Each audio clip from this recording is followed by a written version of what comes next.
the Bible. If you read it, if you help you observe it, oh the best it is the Bible.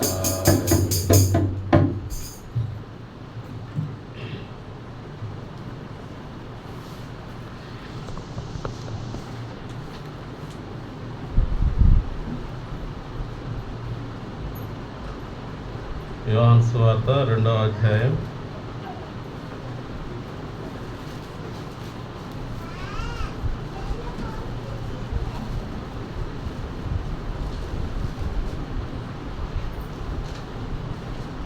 23, 24, 25 వచనాలు చదువుకుందాం. యోహాను సువార్త 2వ అధ్యాయం 23, 24, 25.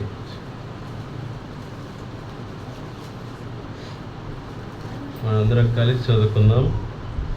ఆయన పస్కా పండుగ సమయంలో యెరూషలేములో ఉండగా ఆ పండుగలో అనేకులు ఆయన చేసిన సూచక్రియలు చూసి ఆయన నామం ముందు శాసించారు. అయితే యేసు అందరినీ ఎరిగిన వాడు కనుక ఆయన తాను వారి వశంలో చేసుకున్నాడు. ఆయన మనుషుని అంతర్యమును ఎరిగిన వాడు కనుక ఎవడును ఆయన గురించి సాక్షి. ప్రభు యొక్క సహాయం కొరకై మనం ప్రార్థించాం.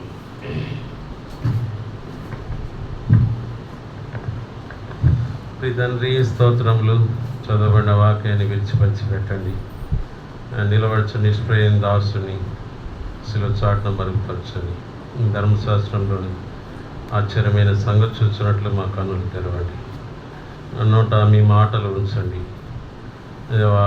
నా యొక్క పేదవాడును, నా యొక్క నాలుకను, నా యొక్క స్వరమును దేవాగా మీరు మొత్తండి. నా నోట దేవా మీ ప్రజలైన వారు ఎటువంటి ఆత్మీయ అక్కరలతో ఉన్నారు, వారి యొక్క ఆత్మీయ అక్కర కొలది మాట్లాడుతూ రమ్మని వేడుకుంటున్నాను. తెరబడిన హృదయాన్ని దయచేయండి, వినగల చెవిని, గ్రహించగల మనసును దయచేయండి, చెదిరిపోయే తలంపులను దూరపరచండి.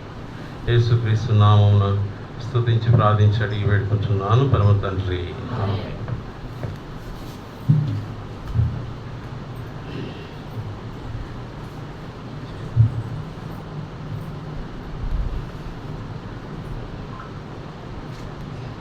యోహాను సువార్త 3వ అధ్యాయంలో మనం నికోదేము గురించి మనం చూస్తున్నాం. ఆయన మరి యూదుల యొక్క అధికారి ఉన్నాడు, మరి పరిసయ్యుడు ఉన్నాడు. మరి అయితే ఆయన రక్షణ గురించి అనుభవం లేనివాడుగా ఉంటున్నాడు. మరి యేసు ప్రభు దగ్గరికి వస్తుంటున్నాడు. చూడండి 2వ వచనంలో, 3వ అధ్యాయం 2వ వచనం. బోధకుడా,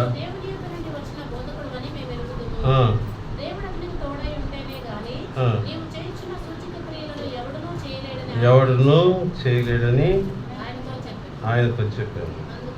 అందుకు యేసు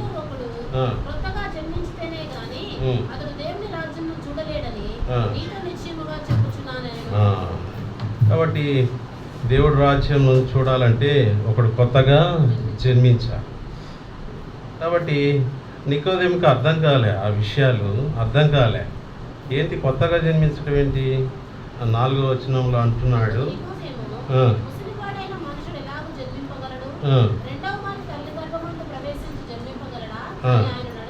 అడగగా ఇట్లా నేను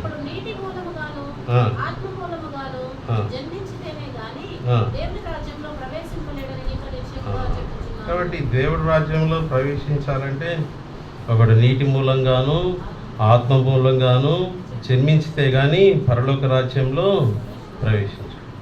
ఇది నికోదేము మరి ఆయన మరి బోధకుడై ఉన్నాడు, కానీ ఈ అనుభవం అనేది లేదు. కాబట్టి యేసుక్రీస్తు ప్రభువారు మరి ఆయనకి దేవుడి యొక్క ఇంకా చూడండి 6వ వచనం కూడా చూడండి.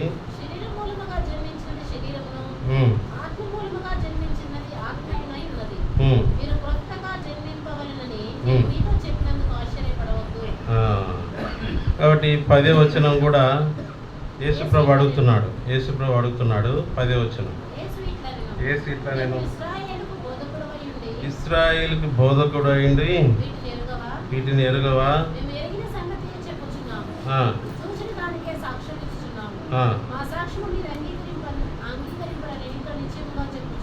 నిశ్చయంగా చెప్పు. కొత్తగా యేసుక్రీస్తు ప్రభుని మరి కొత్తగా నీటి మూలంగాను ఆత్మ మూలంగాను ఒకటి రక్షించబడిన దినాల్లో మరి చెన్నై ప్రాంతంలోనికి భగత్ సింగ్ గారు వచ్చినప్పుడు మరి ఆయన ఒక వ్యక్తికి బాప్తిసం ఇచ్చినాడు.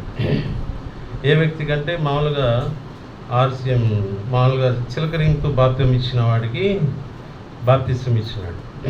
ఆయన దగ్గరికి చాలామంది ఆ యొక్క డినామినేషన్ సంబంధించిన వాళ్ళందరూ వచ్చి కొట్లాటకు వచ్చినారు. ఆ కొట్లాటకు వచ్చినప్పుడు వాళ్ళతో పాటు బైబిల్ ఏం తీసుకురాలేరు, పుట్టిగా వచ్చారు మనుషులు. కాబట్టి భగత్ సింగ్ గారు, ఎవరు మీకు ఎవరు ఇచ్చారు ఈ అధికారం మీకు బాప్తిసం ఇచ్చడానికి అని అన్నాడు. ఆయన ఒక మాట అడిగాడు, బైబిల్లో చిలకరింపు బాప్తిసం ఎక్కడైనా ఉందా? మీరు బైబిల్ తెచ్చుకొని చూపించినట్లయితే ఓకే, నేను చేసిన తప్పే అంటాడు. కాబట్టి వాళ్ళ దగ్గర ఒకరి దగ్గర కూడా బైబిళ్ళు లేవు. కాబట్టి మరలా వాళ్ళు వెళ్ళిపోయినట్టుగా చూస్తుంటున్నాం. కాబట్టి ఆ విధంగా ఎవరైతే చిలకరింపు బాప్తిసం తీసుకున్నారో మరలా అందరూ ఆ యొక్క బాప్తిసం తీసుకున్నట్టుగా, నీటి బాప్తిసం తీసుకున్నట్టుగా చూస్తుంటున్నాం. కాబట్టి ఇక్కడ ఆయన మనుషుల యొక్క హృదయాంతర్యమును ఎరిగినటువంటి దేవుడు. మరి యోహాను సువార్త 9వ అధ్యాయంలో కూడా చూసినట్లయితే ఈ పరిసయ్యులు అనేవాళ్ళు యేసుక్రీస్తు ప్రభువుని ఒక మంచి కార్యం చేశాడు. ఇక్కడ చూడండి, 9వ అధ్యాయం యోహాను సువార్త 9వ అధ్యాయం 1వ వచనం. ఆయన మార్గమున పోవచ్చుండగా ఆయన శిష్యులు బోధకుడా, ఎవడు పాపం చేసెను, వీడా వీడి కన్నవాడా ఆయన అడగగా పాపం చేయలేదు, దేవుని క్రియలు వినియందు వీడు గుడ్డివాడిగా పుట్టిన చాలు. ఆ విధంగా యేసుక్రీస్తు ప్రభువారు ఉమ్ము ఊసాడు, బురద చేశాడు, వాడి కంటి మీద రాశాడు, శిలువ కోనేరుకి వెళ్ళి కడుక్కున్నాడు, వాడు చూపు పొందాడు. చూపు పొందినవాడు వాడు పుట్టుగుడ్డివాడు. ఇంకా వాడు దేవాలయంలోకి వచ్చాడు. దేవాలయంలోకి వచ్చినప్పుడు అక్కడున్న అధికారులు ఏం చేస్తున్నాడంటే చూడండి, 8వ వచనం, 7వ వచనం నుండి 8వ వచనం చదవండి.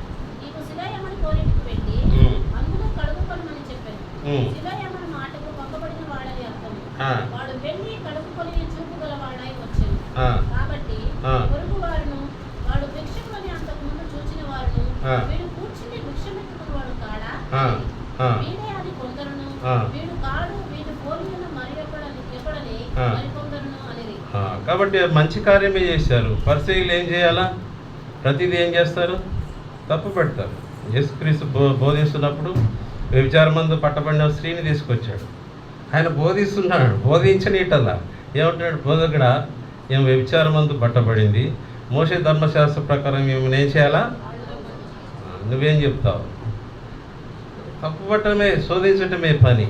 అయితే ఇక్కడ కూడా అదే విషయం ఏమంటున్నాడు? 14వ వచనంలో, యోహాను సువార్త 9వ అధ్యాయం 14వ వచనం, యేసు బురద చేసి వాని కన్నులు తెరిచిన దినము విశ్రాంతి దినం. కాబట్టి వాళ్ళు ఏమంటారు? విశ్రాంతి దినంలో ఏం చేయకూడదు? స్వస్థ పరచకూడదు అంటారు. కాబట్టి విశ్రాంతి దినములకు అధిపతి వాళ్ళకి మరి గుడ్డివారు అంటాడు కదా. లాస్ట్లో ఏమంటాడు? 9వ అధ్యాయం, అయితే మేము గుడ్డివారమా, 40వ వచనం చదవండి.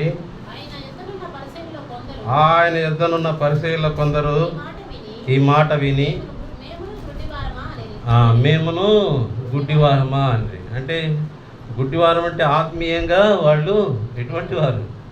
గుడ్డివారే. వాళ్ళు కన్నులు తెరవబడలేదు. కాబట్టి సృష్టికర్త అయిన దేవుణ్ణి ఎరగనటువంటి వారు జనం. అయితే యేసుక్రీస్తు ప్రభువారు మళ్ళా ఆయన చేసిన కార్యాన్ని మళ్ళీ వాళ్ళ తల్లిదండ్రులకు వచ్చారు, గుడ్డివారి యొక్క తల్లిదండ్రుల దగ్గర వచ్చి అడుగుతుంటున్నాడు. చూడండి ఇక్కడ 18వ వచనం కూడా చదవండి. నమ్మక వాని తల్లిదండ్రులు పిలిపించి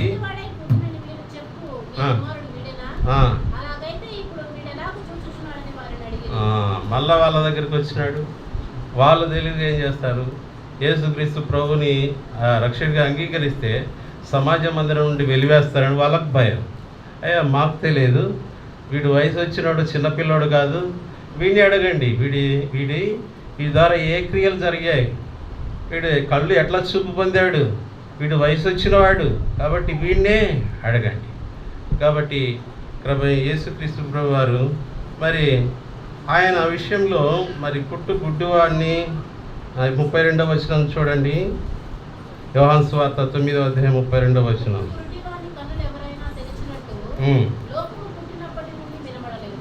లోకం పుట్టినప్పటి నుండి వినపడి.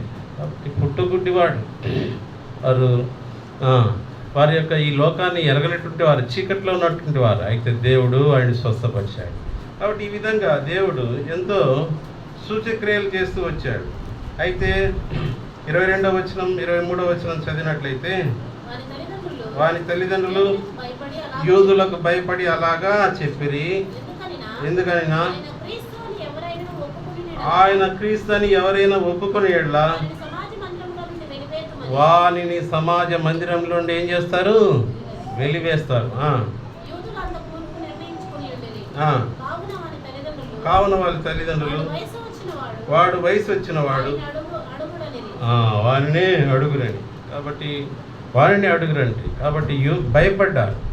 కాబట్టి మనం కూడా భయపడుతున్నాం. ఈ రోజుల్లో ప్రభుని నమ్ముకున్న వాళ్ళు ఎస్సీ క్యాస్ట్ అంటే ఏం చేస్తున్నారు, విశ్వాసం కనబడుతుంది.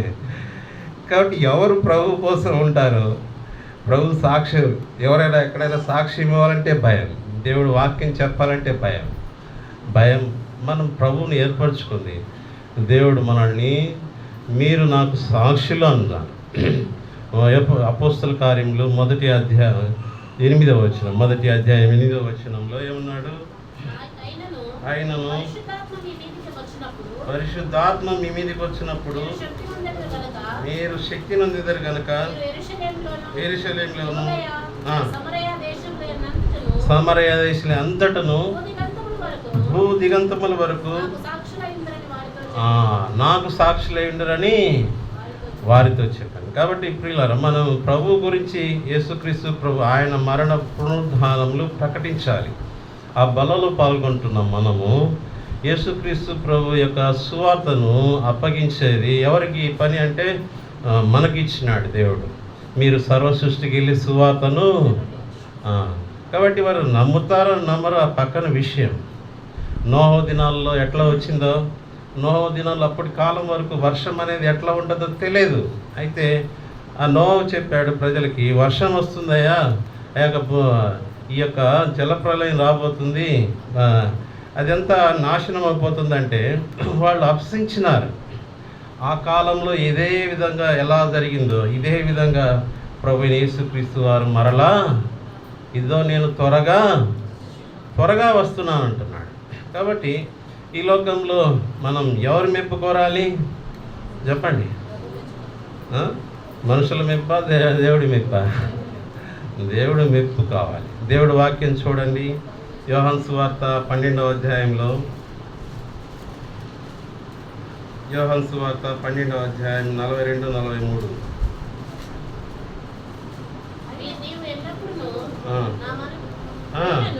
పన్నెండు 42-43. ఆయనను అధికారుల్లో కూడా అనేకులు ఆయన యందు విశ్వాసం ఉంచిరి కానీ సమాజంలో నుండి వెలివేయబడదుమేమని పరిసయ్యులకు భయపడి వారు ఒప్పుకొనలేదు. వారు దేవుని మెప్పు కంటే మనుషుల మెప్పులను ఏం చేశారు? అపేక్షించింది. కాబట్టి ప్రియులారా, ప్రభు ఇక్కడ చూసినట్లయితే వారు యూద యొక్క పరిసయ్యులకు భయపడి ఒప్పుకొనలేదు. కాబట్టి లోకంలో మనం ప్రభువుకి మనం ఇష్టానుసారంగా జీవించాలని దేవుడు కోరుకుంటున్నాడు.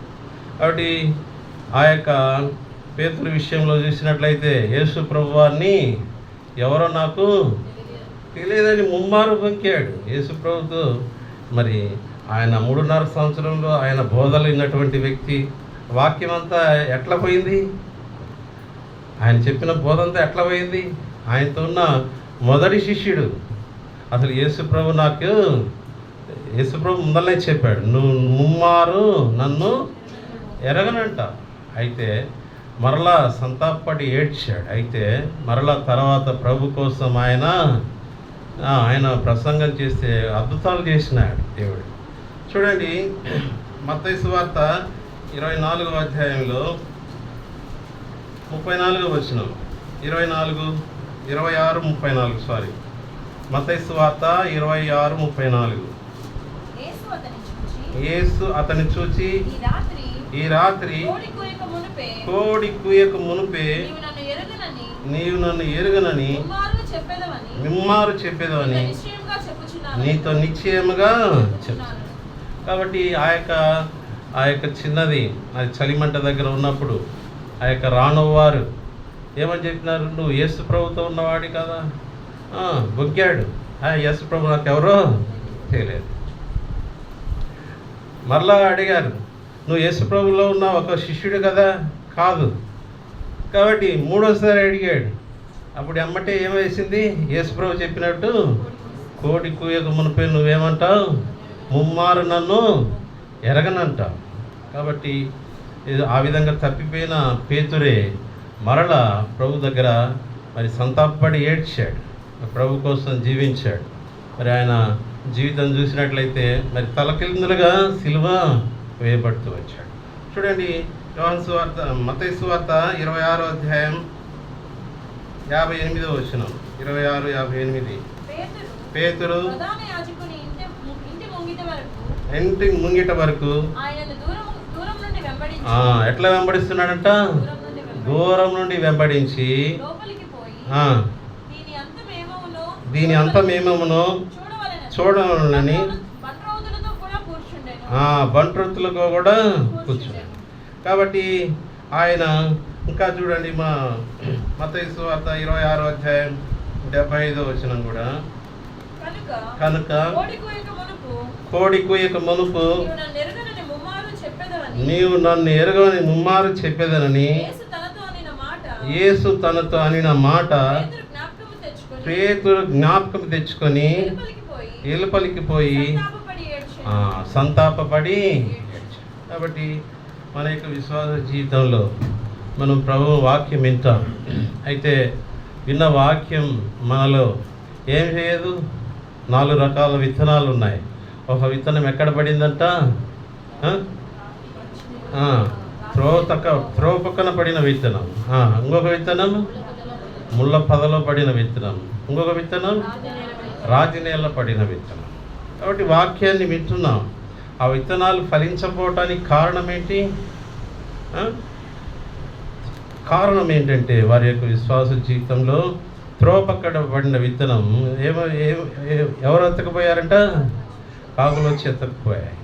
అదేవిధంగా రాతి నేల పడిన విత్తనము, రాయి మీద వేరు లోపలికి పోతుందా, దాని వేరు అనేది లోపలికి వేరు పారలేదు, అది ఎండకి మాడి పోయింది.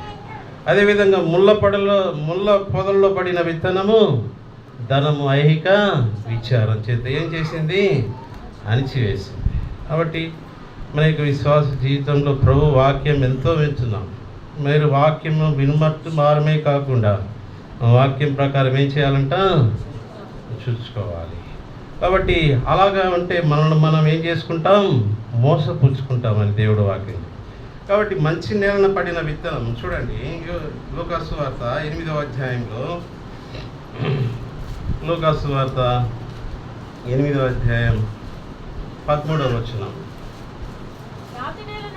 రాతి నేల నుండి ఎవరనగా వినప్పుడు వాక్యమును విన్నప్పుడు సంతోషంగా అంగీకరించువారు కానీ వారికి వేరు లేనందున కాబట్టి రాతి నేల నుండి వారు ఎవరనగా అక్కడ విత్తనం అనేది దేంతో పోల్చారు? రాతి నేలన ఉండిన వారు ఎవరనగా అంటే మనుషులతో పోల్చాడు. కాబట్టి ఇక్కడ దేవుడు వాక్యంతో పోల్చాడు. ఆ యొక్క రాతి నేల నుండి వారు ఎవరనగా వాక్యం విన్నప్పుడు వాక్యం ఏం చేస్తారంటే వాళ్ళు సంతోషంతో అంగీకరిస్తారు. కానీ వారికి వేరు లేనందున కొంచెం కాలం నమ్మి శోధన కాలంలో ఏం చేస్తారు? ప్రభు కోసం ఏదైనా శోధన వస్తే నాకెందుకు ఈ శోధన వచ్చింది, శోధన వస్తే దానికోసం ఏం చేయాలా? ప్రార్థన చేసి దాంట్లో బలం పొందుకోవాలి. మన యొక్క విశ్వాస జీవితంలో దావీదు అంటాడు, శ్రమ వచ్చుట నాకు. కాబట్టి శ్రమలు అనేవి, శోధనలు అనేవి దేవుడు యోబుకు ఎటువంటి శోధన వచ్చిందండి? యోబుకు వచ్చిన కష్టాలు ఎవరైనా ఈ లోకంలోకి వచ్చినాయా? ఒకేసారి ఇంట్లో 10 మంది మరణం, ఒకేసారి ఆస్తి నష్టం, ఒకేసారి తన యొక్క శరీరంలో ఉన్న ఆరోగ్యం మొత్తం తీసివేయబడింది. అయితే యెహోవా ఇచ్చెను యెహోవా. కాబట్టి ఏ మాట కూడా తన యొక్క భార్య ఏమైనా సహకరించిందంటే ఏందయ్యా దేవుడు దేవుడు అంటావు, దేవుని దూషించి చావు అంటుంది, నువ్వు సూసైడ్ చేసుకో అని చెప్తుంది. అంటే ఏదైనా ఒక పాజిటివ్ ఏదైనా ఉందా అంటే ఏమీ లేదు, అంతా నెగిటివ్ తన జీవితంలో చూసినట్లయితే. అయితే యోబు జీవితంలో చూసినట్లయితే, ఇంకా తన స్నేహితులు కూడా చూసినట్లయితే యోబును ఓదార్చడానికి వచ్చారు. ఏం చేశారు? నువ్వేదో పాపం చేసావు కాబట్టే నీకు ఇట్లా జరుగుతుంది. వాళ్ళు ఆదరించలేదు. కాబట్టి ప్రియులారా, అది చూసినట్లయితే అంతా నీటిటే. అయితే యోబుని ఎవరు మెచ్చుకున్నారు? ప్రభు మెచ్చుకున్నారు. భూమి మీద చూడండి, అతని గురించి సాక్ష్యం ఏమి ఇచ్చినాడు యోబు? 1వ అధ్యాయం చదవండి.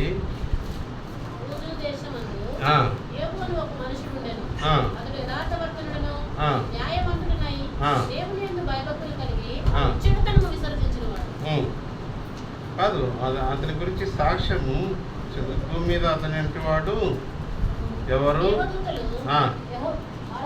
6వ వచనం.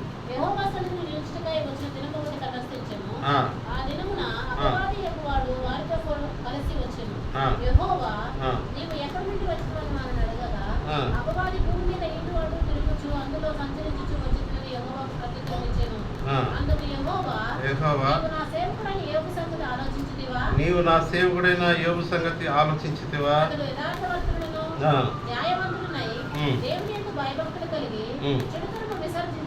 2వ అధ్యాయం 3వ వచనం కూడా. అందుకు యెహోవా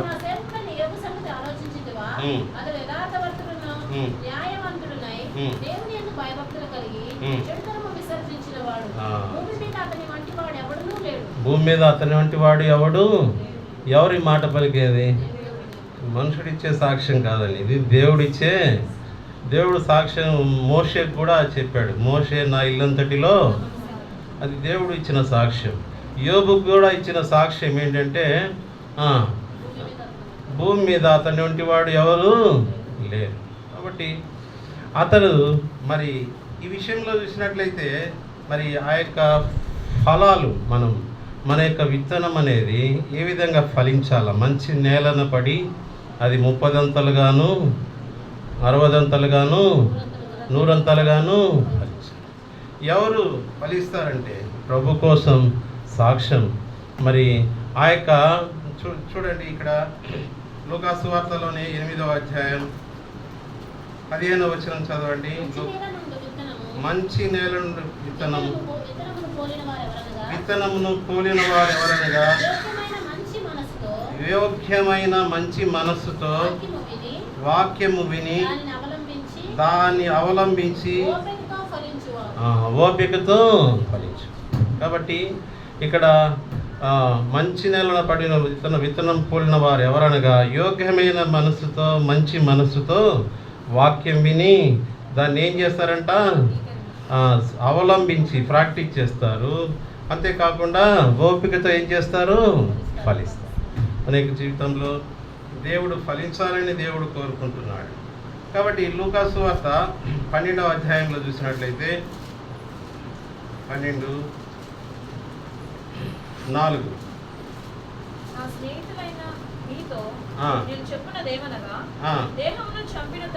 దేహమును చంపిన తర్వాత ఏమీ చేయనేరని వారికి భయపడకుడి, ఎవనికి మీరు భయపడవలెను మీకు తెలియజేయుదును. చంపిన తర్వాత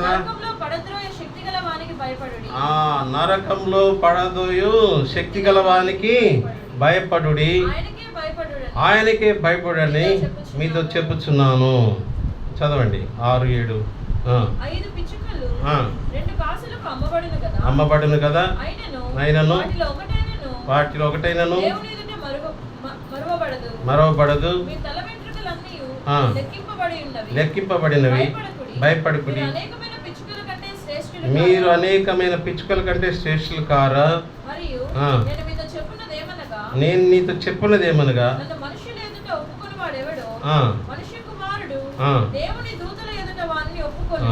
కాబట్టి మనుషుల ఎదుట ఏం చేయాలని నేను ఒప్పుకోవాలి. ఎందుకు ఒప్పుకోవాలి? ఏమంటున్నాడు అక్కడ? నన్ను మనుషుల ఎదుట ఒప్పుకున్నవాడెవడో మనిషి కుమారుడు దేవుని దూతల ఎదుట వారిని ఒప్పుకోను. 9వ వచనం, మనుషుల ఎదుట నన్ను ఎరగనని వారిని నేను ఎరగనని దేవుని దూతల ఎదుట. మనం ప్రభువుని ఎరగమంటే ఈ లోకంలో ప్రభు మన గురించి ఇచ్చే సాక్ష్యం ఏంటి? నేను కూడా ఇతన్ని ఎరగను.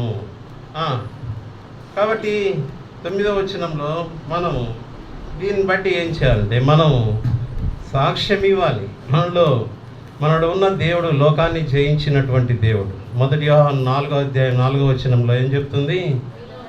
మీలో ఉన్నవాడు లోకంలో ఉన్నవాని కంటే గొప్పవాడు. కాబట్టి మనలో ఉన్నవాడు లోకంలో ఎవరండి ఉంది?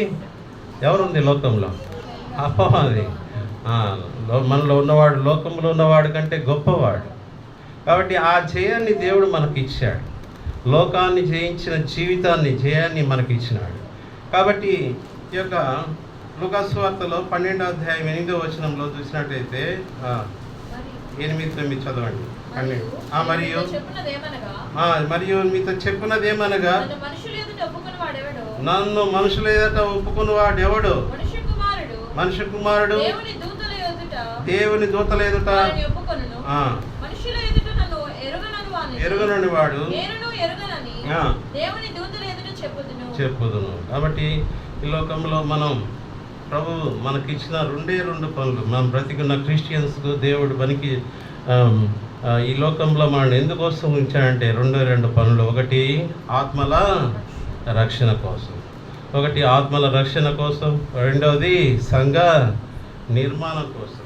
ప్రభు నా సంఘంలో నేను. కాబట్టి ఆత్మల రక్షణ ప్రభు మన మీద ఉంచిన ఒకటి పని. రెండవది సంఘము నిర్మించడం. సంఘం అంటే ఏంటి? భౌతిక సంబంధమైన చర్చి నిర్మాణమా? కాదు. సజీవమైన రాళ్ళు ఎవరు? దానికి మనమే. కాబట్టి దేవుడు ఇటువంటి పనిని ఇచ్చినాడు. కాబట్టి ఈ పనిలో మనమందరం కూడా దాంట్లో జత పనివారం. కాబట్టి యేసుక్రీస్తు ప్రభువారు మార్కు సువార్తలో చూసినట్లయితే చూడండి, మార్కు సువార్త 16వ అధ్యాయంలో 19వ వచనం, 16-19. ప్రభువైన యేసు వారితో మాట్లాడిన తర్వాత పరలోకమునకు చేర్చుకొనబడి దేవుని కుడిపార్శ్వమున ఆసీనుడాయను. వాళ్ళు బయలుదేరి వాక్యమంతటా ప్రకటించిరి. ప్రభు వారికి సహకారుడైంది.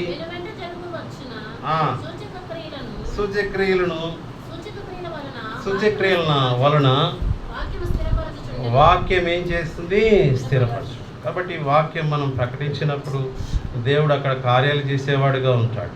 ఆ విధంగా వాళ్ళు వాక్యం ప్రకటిస్తున్నప్పుడు పేతురు బొంకన ఆ యొక్క ముమ్మారు బొంకిన పేతురే ఒక ప్రసంగం చేస్తే ఎంతమంది రక్షించబడతారు? 3,000. చూడండి అపోస్తల కార్యాలు చూసినట్లయితే 2:41.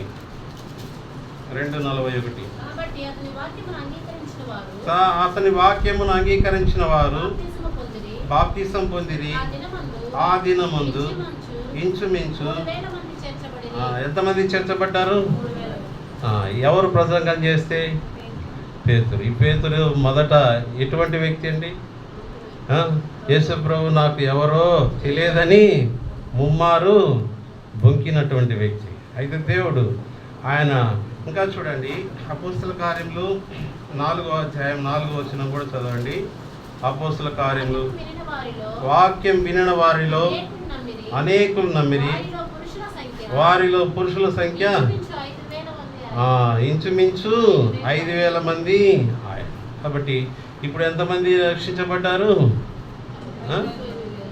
వారిలో పురుషుల సంఖ్య 5,000 మంది. కాబట్టి 3,000 మంది, 5,000 మంది. ఈ విధంగా ఇంకా చూడండి 4వ అధ్యాయం 31వ వచనంలో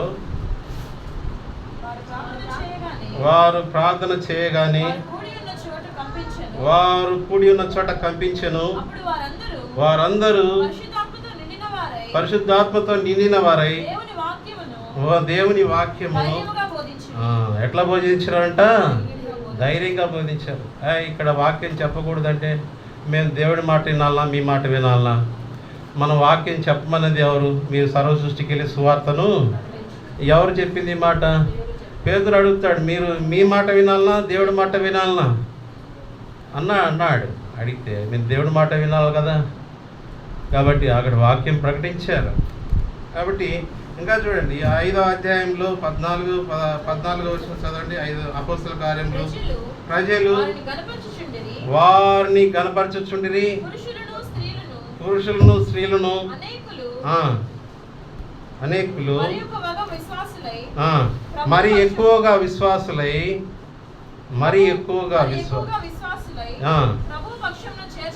చేర్చబడిరి. అందుచేత పేతురు వచ్చుచుండగా జనులను రోగులను వీధులను తెచ్చి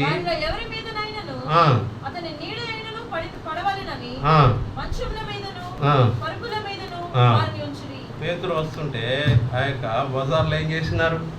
ఎవరైతే వ్యాధిగ్రస్తులు ఉంటారో, రోగగ్రస్తులు ఉంటారో వాళ్ళని ఏం చేశారు? మంచాలు పరుపుల మీద ఏం చేశారు? పడేశారు. పేతురు యొక్క నీడ పడితే ఏమైపోతుందంట? స్వస్థత. చూడండి యేసుప్రభు చెప్పాడు కదా, నా యందు విశ్వాసం చూడ నాకంటే గొప్ప కార్యాలు చేసి. యేసుప్రభు గారు ఆ యొక్క ఉమ్ము పూసి బుడద పూసి ఏం చేశాడు? రాశ. అయితే వీళ్ళు ఏం చేసినారు? నీడ పడితే ఏమైపోతుందంట? ఇంకా చదవండి. మరియు యెరూషలేము చుట్టూ నుండి పట్టణంలో జనులు రోగులను అపవిత్రాత్మల చేత పీడింపబడిన వారిని మోసుకొని కూడి వచ్చిరి. వారందరూ ఏం చేయబడ్డారు? స్వస్థపరచబడ్డారు. కాబట్టి దేవుడు ఈ లోకంలో మనం ఉంచింది ఆయన మరణ పునరుద్ధరణను ఏం చేయాలంట? ప్రకటించాలి. యేసు ప్రభు చెప్పిన ఆజ్ఞ ఏంటి? మీరు సర్వ సృష్టికి వెళ్ళి సువార్తను ఏం చేయాలంట? ప్రకటించాలి. కాబట్టి రక్షించబడిన మనము దేవుడి ఉద్దేశం ఏంటంటే ప్రభు గురించి మనం చెప్పాలనేది దేవుడి యొక్క ఉద్దేశం. ప్రభు నన్ను రక్షించాడు, ఈ విధంగా రక్షించాడు. వారిని అనేక మందిని శిష్యులుగా చేయాలి. మీరు మార్క్స్ వార్త చదవండి. మార్క్స్ వార్త